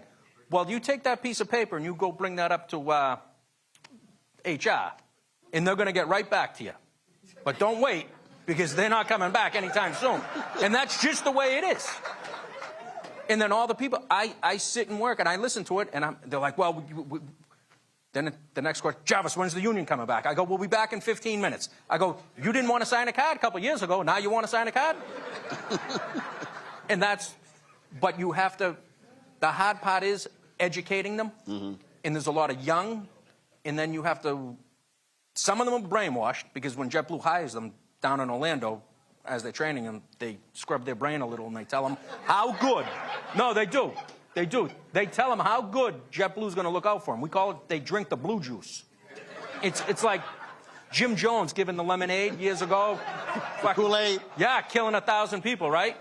Well, they have them drinking the blue juice, and it's like, but no, the company obviously doesn't have your best interest in mind.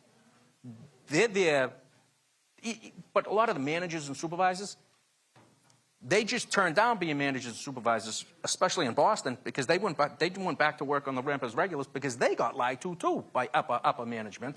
And they really did. They were better off making, they made more money working on the ramp because they were screwing the supervisors. And that's why the whole system, especially in Boston, it's not only sideways, but it's upside down. It's just, the whole thing is wrong.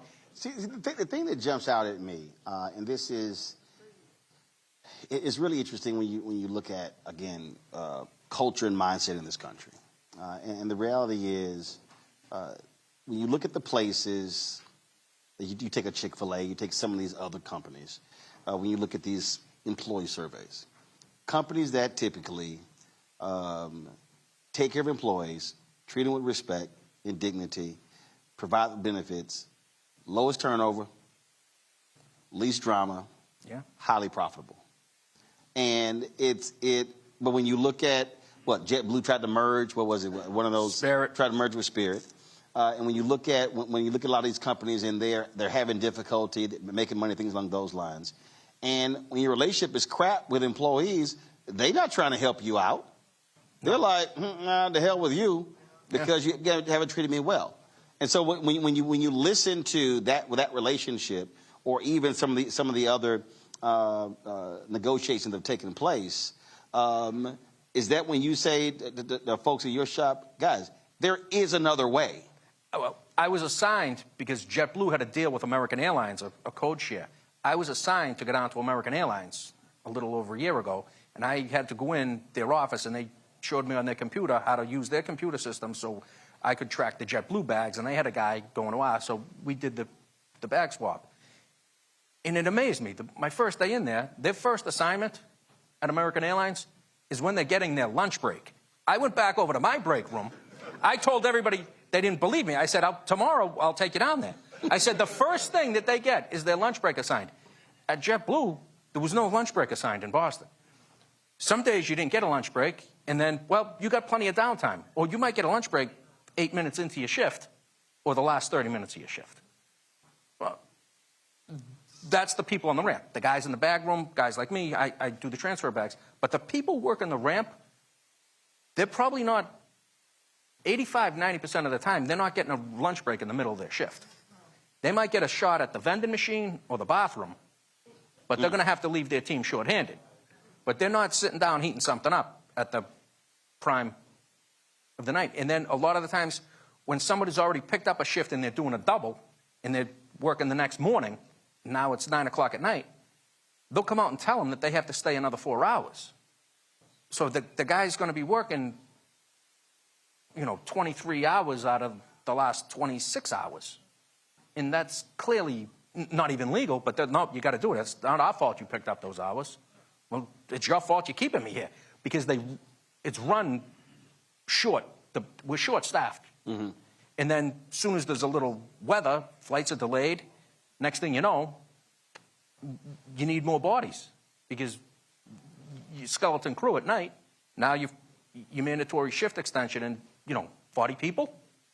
So do you not think, because of 2 years ago, do you think that JetBlue workers, well, the ones who actually are still there, right, are far more motivated to turn those cars in and get it done this time? Oh God, yeah, yeah, definitely. But there's still there's a very, very small percentage that are, I think they've been lobotomized, between me and you. They're not coming around. There's no.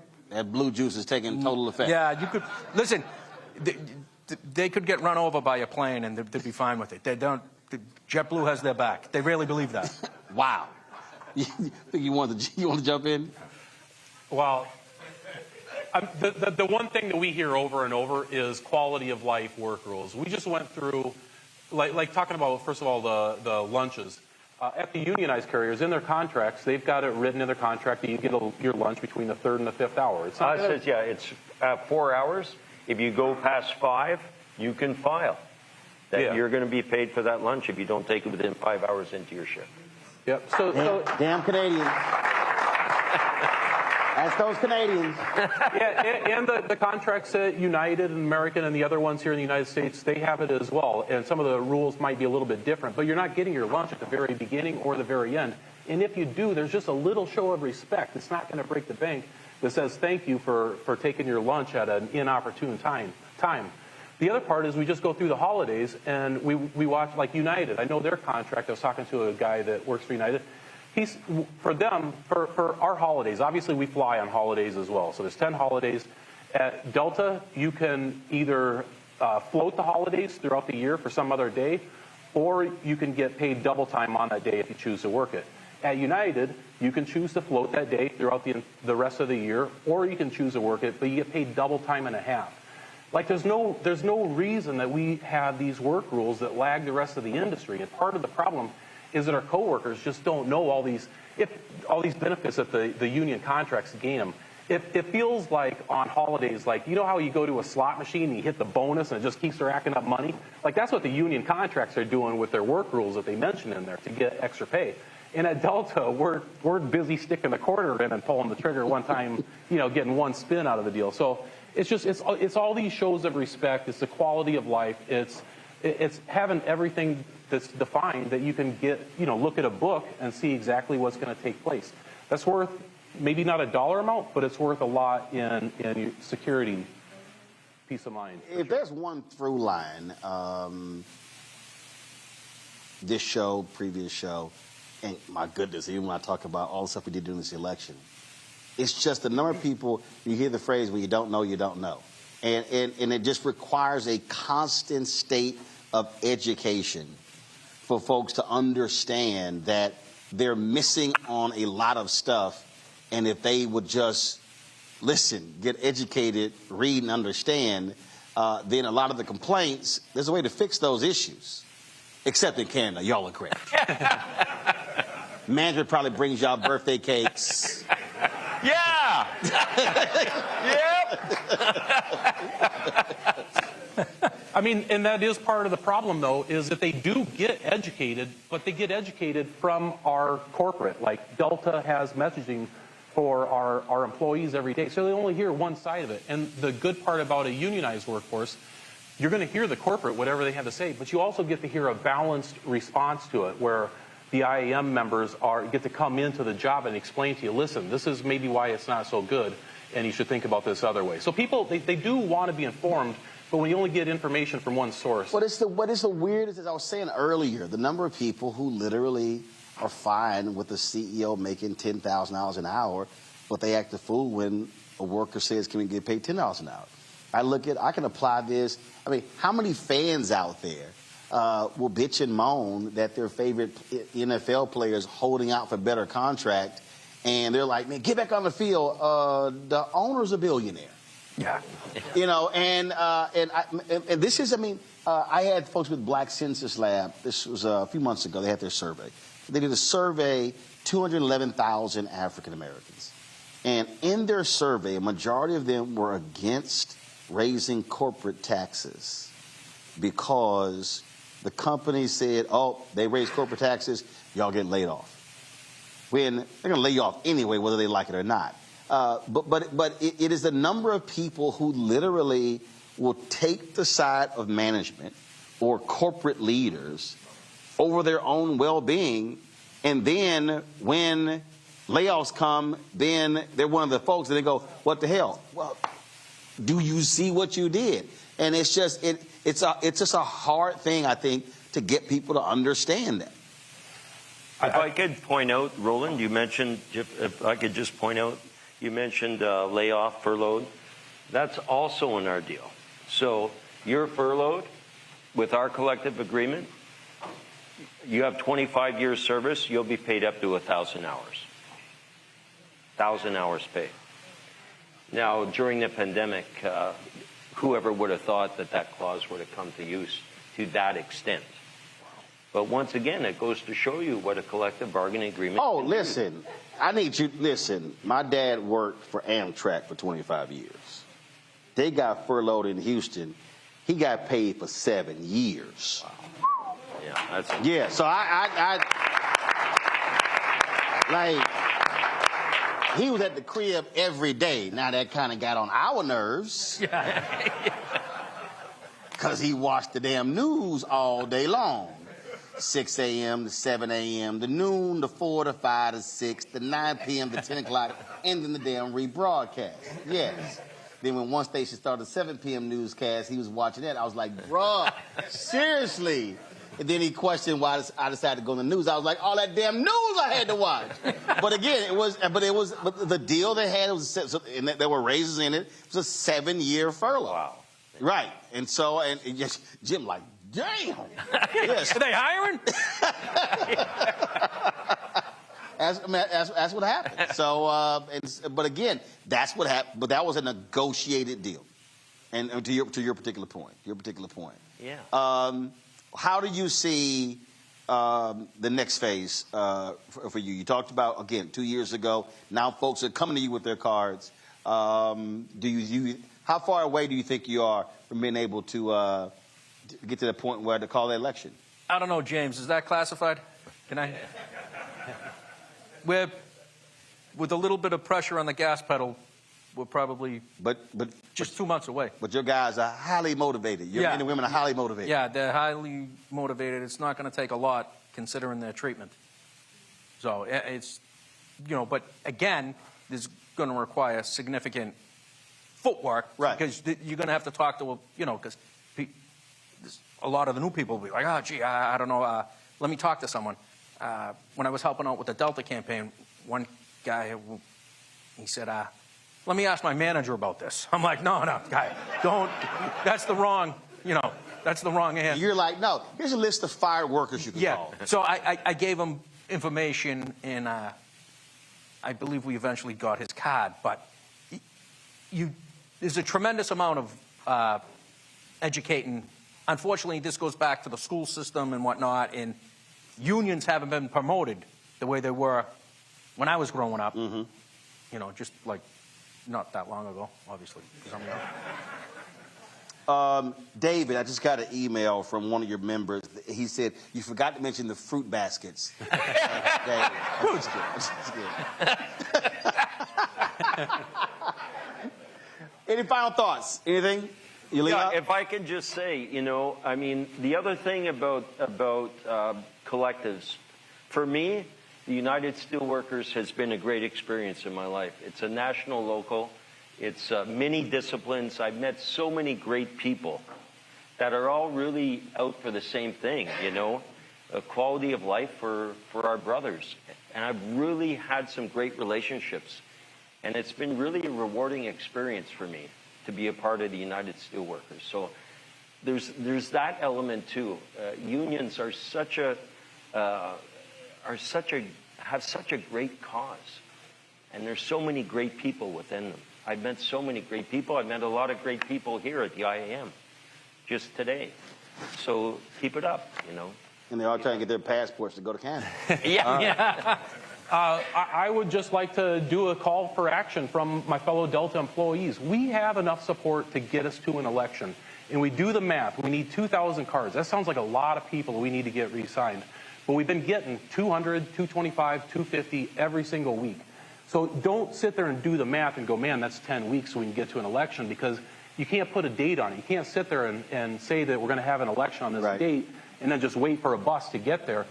Let's double it. Let's triple it. Like, if we have more hands involved, we can get to it sooner. So I just would ask, if you are unsure if your card is valid, make absolutely certain that it's on file and that it's up to date. All right, then. And get involved. And we'll close this out. David and Dan, I think y'all owe Jim a hug. I'm giving free hugs. Folks, we'll be right back on the Black Star Network. I appreciate it. Thank you. Appreciate it. Thank you. Hi, I'm Isaac Hayes III, founder and CEO of Fanbase. Fanbase is a free-to-download, free-to-use, next-generation social media platform that allows anyone to have followers and subscribers on the same page. Fanbase was built through investment dollars from equity crowdfunding from the Jobs Act. People just like you helped build Fanbase, and we're looking for more people to help build Fanbase. We are currently raising $17 million in a Regulation A crowdfund on Start Engine. We've already crossed $2.1 million, but we're looking to raise more capital from people just like you that deserve the opportunity to invest in early-stage startups without having to be accredited investors. So right now, I'd like you to go to startengine.com/fanbase and invest. The minimum to invest is $399.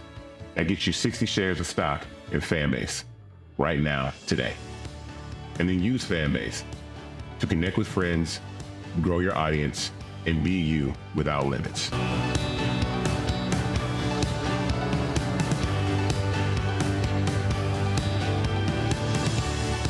Hatred on the streets, a horrific scene, a white nationalist rally that descended into deadly violence.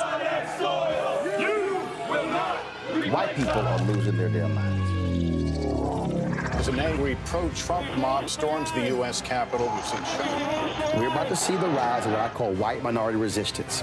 We have seen white folks in this country who simply cannot tolerate black folks voting. I think what we're seeing is the inevitable result of violent denial. This is part of American history. Every time that people of color have made progress, whether real or symbolic, there has been what Carol Anderson at Emory University calls white rage as a backlash. This is the rise of the Proud Boys and the Boogaloo Boys. America, there's going to be more of this. Here's all the Proud Boys, guys. This country is getting increasingly racist in its behaviors and its attitudes because of the fear of white people. The fear that they're taking our jobs, they're taking our resources, they're taking our women. This is white fear.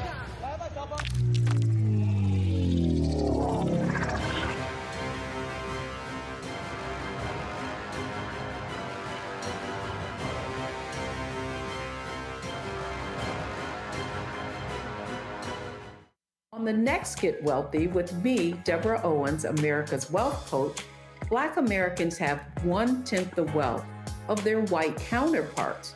But how did we get here? It's a huge gap.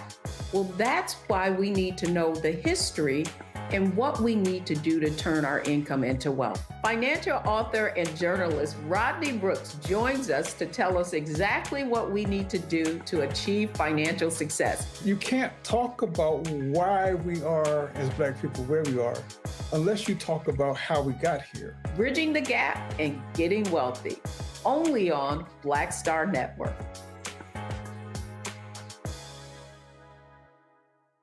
Hi, I'm Dr. Jackie Hood Martin, and I have a question for you. Ever feel as if your life is teetering and the weight and pressure of the world is consistently on your shoulders? Well, let me tell you, living a balanced life isn't easy. Join me each Tuesday on Black Star Network for A Balanced Life with Dr. Jackie. We'll laugh together, cry together, pull ourselves together, and cheer each other on. So join me for new shows each Tuesday on Black Star Network, A Balanced Life with Dr. Jackie.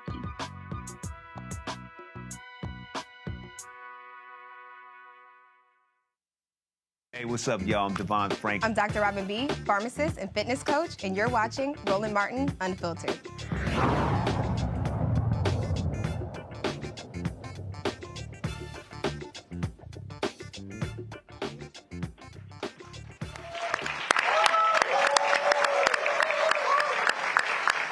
All right, folks, welcome back for our final segment. Again, we're at TWA Hotel here at JFK Airport, here with IAM.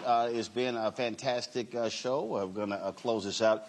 Richie Johnson joins us, returns back, General VP, IAM Air Transport Territory. James Carlson, Transportation Coordinator, IAM as well. Gentlemen, glad to see both of you. James, I'll start with you. So, last segment, we heard Dan talk about, again, getting folks to return those cars. But so just explain the system. Like, how does a person know when they sign, when it expires, how are they notified? Is it a text message? Is it an email? Are they told in person? How does that work? So, Roland, and thanks for having us on. And we do everything. So you know, we have all the data at our headquarters, and what we do is every single week we look at what cards are expiring, and we text message those folks. We send a letter in the mail to those folks. We phone bank those folks. Sometimes we even get in our cars and house call those folks. We send that information to the inside committees who, and I just have to say, you know, and they don't get enough credit here, is that these workers are very brave and courageous, and they care deeply about their workplace and their coworkers, and that's why they're doing this. But because they're doing two jobs.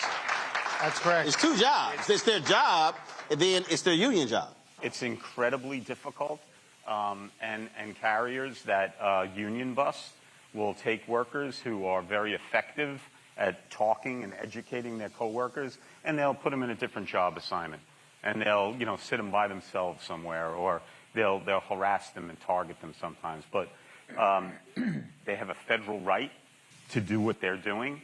This is protected under federal law. You can talk about the union. You can sign cards in non-work areas during non-work times and talk to your coworkers. It's not wrong. You can't get in trouble for doing it, and it's going to benefit you and every single person that you work for to have a voice in your career for your family. And it's 45 cities? Yeah, 45 cities from San Juan, Puerto Rico to Anchorage, Alaska, out to Honolulu, Hawaii. So, yeah, it's a pretty big undertaking. But listen, there's nobody in the labor movement that has done what these workers have done. And at JetBlue, too. 20 years, and they got to an election. That is great work. So it's funny you talk about folks removed from one job going somewhere else. I think about Renault Robinson. He of course founded the Black Patrolmen's Union in Chicago. They hated him so much they assigned him to patrol an alley. Yeah, well, and they would drive by every hour to see if he was standing right there. And if he wasn't, because the whole goal was to fire him. And so they tried everything to get that brother out. But he was like, okay, fine, I'm gonna walk this damn alley every single day. And that's what he did, but he never gave up. And that's what these workers aren't doing. They're not giving up. And this is about really sometimes we like to classify people. You know, you have politics that's going on. You have, you know, racism. You have gender-based divisions that you know are trying to be brought out. This is a worker. It doesn't matter who you supported in a presidential election. It doesn't matter who you love. It doesn't matter what color you are. And that's the great thing about the union movement, right? We're everybody and we're together. And that's the key to this, is workers to raise their consciousness and know what is possible, right? You don't have to go to work a flight attendant once told me this. She said, when I have to go to work at Delta Airlines, I have to become a different person, because she was scared to be targeted. She's saying, when I talk about the union, and she never gave up. To this day, she still does it.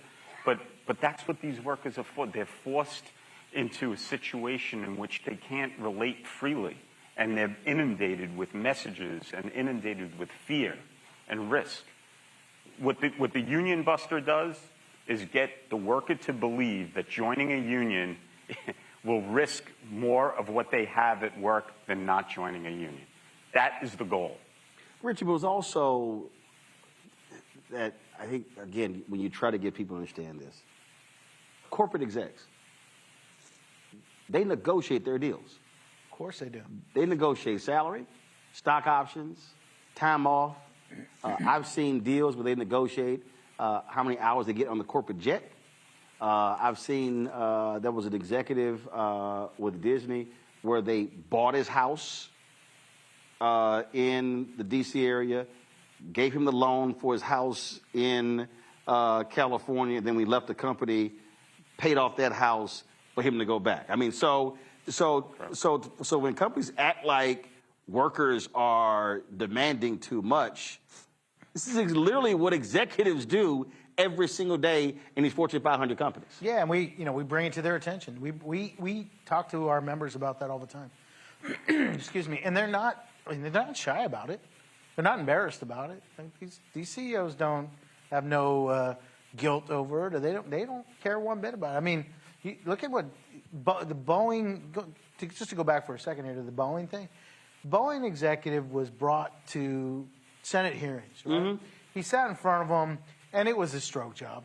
I mean, you had all these senators or congressmen and women there, and they're trying to chastise him and tell him, and how much money do you make, and what are you going to do? And he just sat there with a smirk. He just sat there like laughing at because he was being paid to be there. Well, that and by the way, you can't do anything about it. Right. Like you can sit here and slap me on the hand. You can sit here and chastise me and pretend I'm a bad guy and tell me you better do this or you better do that. But what are you going to do? And the answer is they were going to do nothing. Boeing is one of the only aircraft manufacturers in the world. There's two of them, right? Airbus and Boeing. And the saying too big to fail. They're not worried. They weren't worried about were they going to put sanctions on them. They weren't going to do anything to them. And they're not going to lose any government contracts. No, but you know who could do something to them? Their employees. There was zero people, I don't care who you are, Congress, president, okay, nobody was going to hold them accountable. Nobody, except the employees. Because when those employees walked out the door and they said, no, screw you and your offers, and they rejected it 3 times, twice officially, but 3 times as a whole, it was only those 30,000 plus employees, 35,000 employees and their union leadership that could hold Boeing accountable. Because guess what? You don't make them, you don't make no money. So when workers don't think they have the power, they're wrong. You have all the power. Right. Here's the only people that could hold one of the most powerful companies in the world accountable. It was the employees. And guess what? They got it. They got all of it, and they won. But the thing there, James, one employee can't walk out. It has to be a collective in order to make that change happen. That's 100% correct. There is power in unity, and we in every great movement in the United States, unity. You look at any time. You look at the labor movement when the labor movement first began. You don't have power when you walk into an office by yourself, right? When you're a non-union and something happens at work, this is exactly what happens. Somebody sees you do something, if you're working on the ramp or you're working in the bag room and the manager doesn't like you for whatever reason, calls you in the office to discuss that little problem, you're not there with anybody. And with the union, you have somebody to back you up. And you got your brothers and sisters that work with you, hundreds, maybe thousands, that they stand with you. So there is power, and this is what this is about. It's about power. The reason why JetBlue and Delta say it's better without a union is because they know with a union the workers have more power. They have the right to say, no, that's not correct. You're violating my agreement. And that's done together. All of this, look at the room. We travel together, and we are going to stand shoulder to shoulder with the JetBlue workers and the Delta workers and any worker that wants a fair shake and protection and rights and dignity on the job. It's impossible. Well, we certainly appreciate being with you, partnering with you, and I tell people all the time, the reality is when TV One canceled my show December 2017, there were a lot of people who were upset. They were mad. They wanted to go meet with the CEO. I said, y'all, that's a waste of time. And I said, he's not going to budge. And we went, our last show was December 21st. And an hour after we had that last show, I was sitting with Lee Saunders, who's the president and CEO of AFSCME. And Lee is an Alpha fraternity brother of mine. And he was bemoaning the fact of the show. He said, hey, we need this voice, especially going to election year. Then 24, I met with him, explained to him the vision with all that this is, and then 24 hours later, he said, we're in. So ASME was the only sponsor we had our first 2 years. And that's what allowed us to be able to build this, create this show, and going from 157,000 YouTube subscribers to now 1.52 million. And so, you know, we've been doing 25, 30 million views a month. And so if it wasn't for them, we would not have been able to launch this show the scale that we did and to be at this point 6 years later. So so again, understanding why voices matter.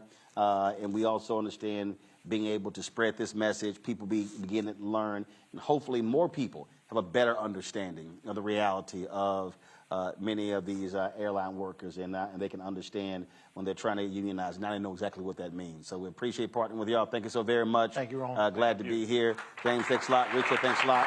We thank all of y'all as well. I appreciate it. And so if folks want more information, where do they go? What's the website? Where do they go? Where are we going? What's our website? If folks trying to reach y'all, where do they go? IAMdelta.net. You can go to that and get some more information. Say it again. IAMdelta.net. You can go to any one of the social media pages on Facebook, Delta and JetBlue. JetBlue's doing a great job without a website, so maybe we don't put one up. I don't know. So it's IAMdelta.net. IAMdelta.net. Yes, sir. All right, I appreciate it. Thanks a lot. Thank you. Folks, that is it for us. I'll be back in studio in Washington, D.C. tomorrow. Don't forget to support the work that we do. We've got some great things coming up. I'll be in Oakland Thursday and Friday. Friday speaking at the memorial service for Frankie Beverly. Then, of course, Monday, Tuesday, and Wednesday, we're in Atlanta for Global Hope Forum with Operation Hope. Don't forget, support all the work that we do, folks. If you want to join our Bring the Funk fan club, our goal is simple, getting 20,000 of our fans contributing on average $50 each. That's $4.19 a month, 13 cents a day. Since we launched this show, we've had 35,000 individual donors to our show. They've made it possible for us to do the work that we do. If you want to contribute using Cash App, use the QR code from Stripe right there on the screen. And if you are listening, just go to Black Star Network or RolandSMartin.com for that QR code. You can also, of course, send your snail mail. Check your money order. P.O. Box 57196, Washington, D.C. 20037-0196. PayPal is R Martin Unfiltered. Venmo RM Unfiltered. Zelle Roland at RolandSMartin.com. Roland at RolandMartinUnfiltered.com. Of course, download the Black Star Network app. We've had about 130,000 downloads. We want to get to 200,000. Apple TV, Android TV, Apple phone, Android phone, of course, Roku, Amazon Fire TV, Xbox One, Samsung Smart TV. Also, you get a copy of my book. All the proceeds go right back into this show. Of course, White Fear, How the Browning of America is Making White Folks Lose Their Minds. Available at bookstores nationwide. Of course, Target, Barnes & Noble, Books A Million, BAM, and also get the audio version Audible. Yep, I did all the reading as well. And of course, you want to get your gear for the show. I see whose brother came in here with a sweatshirt on? I see you. I saw you with your sweatshirt. There you go, sweatshirt. There you go. All right, stand up. Stand up. Hey, Henry, get a shot of him. He got his gear on. So turn around so face the camera. There you go. My mom just texted me. She needs I voted for the black woman. Oh, so you say it again? I said, my mom just texted me. She said, I voted, don't blame me, I voted for the black woman shirt. Y'all want to get that shirt? Just put it up right there. Go to Roland Martin. Go pull it up. That's right, RolandMartin.creator-spring.com, RolandMartin.creator-spring.com to get your shirt. Don't blame me. I voted for the black woman. I'm wearing that a lot over the next 4 years. Apparently so will my mom. Yes, so will your mama. All right. And tell your mom when she gets her shirt, take a picture. I'll put it on social media, show it on the show. Folks, that's it. Again, let me thank all of y'all. Good luck in your efforts, and we appreciate helping y'all make this possible. And again, everybody deserves to get what they deserve to take care of themselves and their families. So thank you so very much. Folks, y'all know how I was in the show. I'll see y'all tomorrow. Holla!